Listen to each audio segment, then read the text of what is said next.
Chiniot. Cantt commissioner Punjab Zaman Bhutto का दौरा।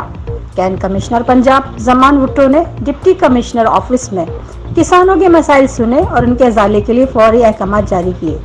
आइए जानते हैं चिन्योट से मकसूद चिन्योटी की इस रिपोर्ट में। कर रही है। आज मेरी इन दोनों मिल्स की एडमिनिस्ट्रेशन से बात हुई है। हमारे जो यहाँ पे डिस्ट्रिक्ट एडमिनिस्ट्रेशन के ऑफिसर्स थे वो भी यहाँ पे मौजूद थे। तो हमने ये डिसाइड किया है कि जो मिल्स हैं वो पेमेंट्स को रेगुलराइज करेंगी। रमज़ान शुगर मिल जो है उसके पास स्टॉक्स जो हैं वो काफ़ी डिप्लीट हो रहे थे फास्टली। तो हमने ये उनसे ये कहा है कि जब अगर वो चीनी यहाँ से उठाएँगे तो उससे पहले प्रोराटा बेसिस पे उतनी ही कीमत जो है वो फार्मर्स को पे करेंगे। सिमिलरली जो मदीना शुगर मिल है उनको भी मैंने कहा है कि आप जो है मंडे तक जो है अपने अकाउंट्स जो हैं उनको रेगुलराइज करें और 15 दिन के अरसे की जो पेमेंट्स ड्यू हो चुकी हैं उनको पेमेंट्स करें।